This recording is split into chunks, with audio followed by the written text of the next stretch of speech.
കോഴിക്കോട് നിയന്ത്രണം വിട്ട ഓട്ടോറിക്ഷ മറിഞ്ഞ 2 പേർക്ക് പരിക്ക്. കൈതപ്പൊയിൽ സ്വദേശികളായ നൌഷിദ, ഖാദർ എന്നിവർക്കാണ് പരിക്കേറ്റത്.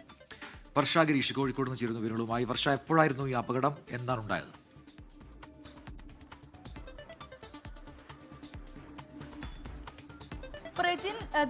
കോഴിക്കോട് കൊടുവള്ളി പാലക്കുറ്റിയിലാണ് ഒരു അപകടം ഉണ്ടായത്. ഇന്ന് ഉച്ചയ്ക്കായിരുന്നു അപകടം ഉണ്ടായത്.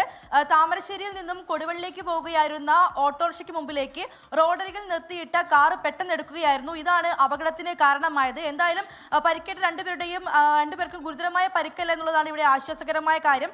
പരിക്കേറ്റിട്ടുള്ളത് വെസ്റ്റ് കൈതപ്പൊയിൽ സ്വദേശി നൌഷിദ, അതേപോലെ ഓട്ടോ ഡ്രൈവർ ആയിട്ടുള്ള കൈതപ്പൊയിൽ സ്വദേശി ഖാദർ എന്നിവർക്കാണ് പരിക്കേറ്റത്. ഇതിൽ ഒരാളെ കോഴിക്കോട് സ്വകാര്യ ആശുപത്രിയിലും മറ്റൊരാളെ താമരശ്ശേരി താലൂക്ക് ആശുപത്രിയിലും പ്രവേശിച്ചിട്ടുണ്ട്.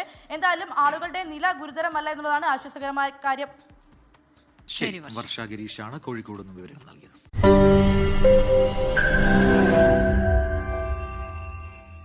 ലോകത്തെവിടെയായാലും ഏത് സമയത്തും 24 വാർത്തകളും ഓഗ്മെന്റഡ് റിയാലിറ്റി പാക്കേജുകളും എക്സ്പ്ലെയിനറുകളും വിശദമായി കാണാൻ ഞങ്ങളുടെ യൂട്യൂബ് ചാനൽ നിങ്ങൾക്ക് സബ്സ്ക്രൈബ് ചെയ്യാം.